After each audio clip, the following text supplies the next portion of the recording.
If there was ever a time for a kombucha pop intro, this would be it. I finished a piece! This is actually the first big personal project that I finished since I started this channel. And here it is now.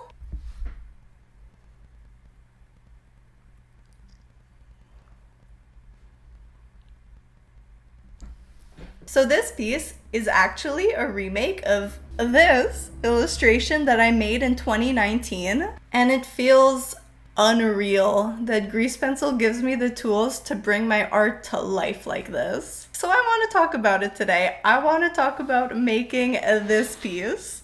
So to start, here is what my final blend file looks like, and here is that animation again in the 3D canvas. So there's definitely a lot going on in this scene. So how did I get here? I thought it would be a fun journey to go through all the different versions I created throughout this process. In total, I have 20 different blend files. My system basically is whenever I'm about to do something and I feel scared, what I do is I press Ctrl-Shift-S, and then I make a new version, and then I just add another number. So I was just sorting through all the different versions I have for this video, and I discovered 6 more that I didn't even realize I had. So that's a total of 26 different blend files, and the first one goes back to February 19th of this year. So clearly I have not gone back to look at any of these. So let's get started and open up the very first version. So here is the very initial sculpt of the wolf. When I started working on this, I had actually just gotten into rigging, and my original plan was to make just like a standing wolf and then rig it. It was not a great time, and I quickly decided no. And so I found some wolf references that were roughly the pose I wanted at different angles. And then, as you can see by the name of it here, I just started with a sphere, and then in sculpt mode, I used dynamic topology. And then when I sculpt, my personal favorite tool is the snake hook tool, and I use almost exclusively that. I can't fully explain why, I just love the way that it handles. I don't know. Whew, all right, almost a 2-month jump between version 1 and 2. This was just due to struggling a bit with the sculpting of this one. I'm not, super used to sculpting, and just having other projects that I was working on in the meantime. But we can see I've refined the wolf a bit more.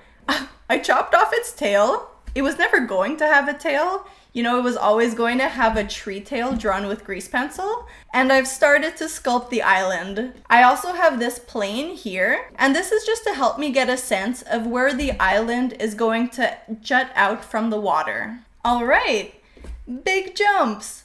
Our wolf has ears. He can hear us. And a lot more definition in his fur. I'm not sure that these spikes showed up much in the grease pencil drawing, and I'm not sure I would spend quite so much time on them in future pieces. And so I've had this crazy idea of making foliage with grease pencil for a while now, and so this is me attempting that. But I have these 9 blobbies, and they will make a lot of sense. Well, they will make more sense very soon. Ooh, okay. Here, I was trying something. So I tried scribbling on some autumn leaf colors using a textured brush. Wasn't a fan. Okay, cool. Here is what I ended up going with. So my idea was to start with these spheres and then to cut holes into them. I'm going to have a video series coming out next week that will explain how I do this. So I will link that when it is up. But something really cool that I've discovered is that while you're in solid view mode, if you click this drop-down menu, there are a lot of different options that you can choose. And if you choose flat, this removes any shading. So this was super useful for me to get a sense of the outlines of the shapes and overall how the 2D shapes were going to read from any angle. I also gave these spheres just an orange material so I could start feeling those autumny vibes. Ooh, okay. So here I finished cutting out all the holes of the foliage, and then in sculpt mode, I just moved the meshes around a little bit just so that you couldn't tell that they had originally been spheres. And I actually forgot about this. But because all of the different sections of foliage started out as different spheres, and then I joined them together with Control J, they all have different colors in sculpt mode, but they're all autumny colors, I guess because they all had this orange material color. It doesn't matter for the final piece, but it looks so cool, and I got so excited when I saw this. It's perfect. So then I converted both the foliage and the wolf into grease pencil objects. So really quickly, I do this by hitting F3, search convert, and then select convert to grease pencil. And then I always make sure to select this box that says keep original. And then I only want the fills, so I always delete the lines layer. And then I just colored the fill material in the materials properties tab. All right, so you know I'm doing something really big when I give a version a completely new name and start the cycle of numbers back at 1. So this was when I started coloring on top of the meshes with grease pencil. So I did that in the same grease pencil object as the ones that I converted from the meshes. So I just make sure to give the original mesh a solidify modifier. And then in draw mode, I select surface with an offset of 0 so that I can draw on the meshes. And then when I'm done, I can hide the solidify modifier and the strokes will all look perfect and they'll all be evenly distanced away from the mesh. So I'm using my brushes for this, and you can see I have some watercolor layers. And so these have very big strokes. So I mask them to the fill layer so that they stay within the wolf outline. And then I also have a pencil layer, which consists of smaller strokes scribbled on top of the mesh. I've also added these 2 point lights because I knew I wanted the eyes to glow red, but I keep them in their own collection and I hide it for the most part while I'm working on my piece because they really slow the file down. But then I can just check the box to make them visible again and see how they're looking. And then, depending on how the lights interact with the different strokes, sometimes I'll uncheck this box that says use lights if it's looking a bit too weird for a certain layer. Sometimes you get some weird effects. Sometimes it can be so cool to have the lights interact with the grease pencil strokes. Sometimes less cool. Here, I've started coloring in the foliage. Again, there's a watercolor layer, which is masked to the fill layer. And this gives the overall gradient of the foliage. And then I have some pencil layers that aren't masked and they add a bit of chaos. So normally, like for the wolf, I keep the base mesh because otherwise, you can see the strokes on the other side and it can get a bit confusing. But for the foliage, I decided it made a really cool effect to not use the mesh to hide the strokes on the other side. Because for the foliage, my strokes are layered based on the 2D layers. You can see that with this setting down here. Sometimes weird stuff happens, like these lines showing up in front of everything, just because that layer is what's on top. But I decided for the foliage it kind of worked. And at one point, I actually decided to just go full chaos and embrace the strokes just all over the place. So for this, I mostly used stroke placement on surface, like for the wolf, but I also played around with placing strokes on strokes, which is not something that I've used much before. And so I set the target to the first point. And so how I would draw with this is that I would start a stroke on another stroke, like this one, and then I would just go off into 3D space, and then it would continue drawing from that original point on a 2D plane based on the view that I was in. And so that's how I got these kinds of strokes that go beyond any of the meshes. And actually, that's also how I did these branches. They get a lot neater by the end of it. So something that I wanted to try for this piece was to use a light. So in this case, it's a point light that I set to act like a sun. And then I used this as a guide for how to color in the shadows on the island. I actually made both the foliage mesh and the wolf mesh visible so that the shadows would be the actual shadows that these shapes would theoretically cast. Once again, I converted the island mesh into a grease pencil object. And then I just started drawing on top of the surface, and I used my coloring pencil brush to scribble in some different shades of dark. But I quickly realized, what am I doing? There is way more shadow area on this island than light area. I should just save myself the time and only color in the light area. So that's what I did. Or rather, what I started doing. This was a long process. A long process. I also added in some layers for the leaves on the ground. I also animated the camera turnaround, or I tried to, using an empty that I parented the camera to and keyframed some rotation and location values. I don't know what I did in this one, besides making the water plane as giant as I could possibly make it. Okay, so now I was definitely trying to figure out the overall scene, so I added in a background color in the World Properties tab over here, and then I just gave the background, the world, this color. I realized at this point that I didn't want to do a full 360-degree turnaround. What I most wanted to achieve with this piece was to have it start like a forest, and then to come to life and reveal itself to be a wolf. So there was no need to show the back of the wolf. I don't think those angles were particularly interesting to look at. And so this really simplified the camera movement by just limiting it to these 2 keyframes. New version name, who dis? So this is a bit of a rough spot for me. This was definitely a big teaching moment. So I've been following this course on realism, and in the last week we've been talking a bit about composition, and I realized that I sculpted and colored the island without any real thought to composition or how the piece as a whole was looking.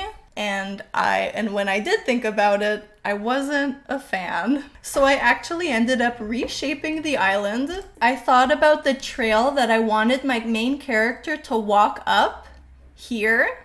I thought about balancing out the composition by having this island down here and giving it a tree. And I thought about how it would look both at the start and end of the animation. But I tried to make it so that at the very end, the focal point would be the interaction between the main character, who I have not drawn yet at this point, and the wolf. So I've been learning to be more intentional in my work, but I do still go on autopilot sometimes, and I'm just, getting strokes down without really thinking about them. And honestly, I spent hours on the previous version of that island on all of the tiny little strokes that I ended up scrapping completely. But I'm getting better at it, and this piece is really starting to come together at this point. Here, I'm just adding more trees, thinking more about the composition and how the eye will be led around the piece. These tiny trees were actually drawn completely using stroke placement, and I think the effect is so cool. Ooh, in this version, I can see that I finally redid those branches. Again, I did this completely using the stroke placement, and I think the effect is so cool, and I definitely need to make a video about this. So I'm fixing up the ground strokes a bit more. Also, I added a background stroke. So this is its own grease pencil object, and it's parented to the camera so that as the camera turns, the background doesn't move at all. And we also have our first Little Red Riding Hood popping in. So she also has a red point light similar to the eyes. Well, exactly the same as the eyes, because I just selected these objects and duplicated one of them. This is just to help her pop a little bit more and stand out from the background. So here we have our first autumn leaves blowing in the wind, and they don't move at all. The camera just moves around them, and it's not a very believable effect, but hey, I'm learning. What's also really cool is I also started using build modifiers to have the foliage of the wolf disappear and to have the autumn leaves on the ground start to appear. Also, shout out to Twitter for being there when I have questions about grease pencil. With some amazing help, I was able to find a way to have the foliage of the tail disappear only partially with the build modifier set to shrink. And so I did this essentially by keyframing the factor value, by manually setting the factor and then right click to insert keyframe. So rather than completely disappearing, we still have a few autumn leaves hanging on. I've drawn in more autumn leaves, and here we actually have our first test render. I added a blur effect to the leaves, and I keyframed it so that along the x-axis, it's strongest and most intense during the middle of the spin. In this one, I'm just refining all the different effects a bit more. And now we have water. Oh, this is one of my favorite things about this piece. I did this by drawing on the surface of the plane that I had for the water. And so I just drew in some reflections of the leaves and the ground, and then I overlapped the strokes quite a bit, and I think it looks so liquid and beautiful. I also drew in a layer of stars that doesn't move. As the camera moves, the stars move with it. Also, now I have the leaves do this kind of vortex spin around the wolf. Oh hey, writing! So what I really like to do for this is to use a font from another drawing program, and then I insert the image as an empty and I trace the image to grease pencil. So I'll link below a video that explains how to do this because I just follow along with that. But I always find the final result looks so imperfect and like basically hand drawn because the letters all come out slightly different. But it still saves us the work of actually having to hand draw lettering. And I'm also playing around with having the text be drawn in with a build modifier. It's a really interesting result since the letters don't draw in order. But I find it really cool. And now at the beginning, we have our Red Riding Hood at the bottom of the mountain about to begin her climb. She also has a point light to help her stand out. And by the end of the animation, I also have the other small trees all lose their leaves as well. And then one other subtle thing I did is that I animated both the wolf and the remaining foliage by keyframing the tint modifier. And so the result is that in the final bits of the animation, they both get darker and more dead in color. And I just think the end result looks so drab and spooky and autumny, and I love it so much. The big change I made for this one is that now the Red Riding Hoods are in their own grease pencil object. And then I added an object constraint so that the bottom one would rotate with the camera. Otherwise, it was just too obvious that it was a 2D layer, and so this helped preserve the effect. For this version, I had gotten the feedback of my partner, and so it wasn't immediately obvious to him that the foliage of the tail was falling off and becoming the swirl of leaves around the piece. And so I created a new set of leaf objects, which I just copied from the leaves I had. And so I had these animated to blow away from the foliage at the same time as it starts to disappear and the other leaves begin to swirl around it. So even though, as you can see, they're not the same set of leaves and that first set of leaves actually goes nowhere, it just helps to sell the effect a lot more. Font change. So now I'm using the font that I always use for my thumbnails. It's called Marker Felt on Procreate. And so another change that I made is that I just staggered the leaf animation so that they didn't all blow away from the tree at the same time. And then by this point, everything has a noise modifier to just give it all a bit of life and movement. And then we have the final touches added as well, such as my signature. And at this point, I'm doing a lot of test renders to make those small fixes with the animation and to make everything feel seamless and to make everything come to life. And that is it. That is all 26 versions of this piece. So I hope this was helpful to see. more in like an inspirational, the kind of stuff that's possible sense. Like, I know this isn't as much of a straight up tutorial as some of my other videos, but I would really like to do a mix of both styles of videos on my channel. Thank you so much for being here. Liking and subscribing would be a big help. You can find me on Instagram and Twitter. I am at Sophie Jantak everywhere. And I will see you very soon. Bye.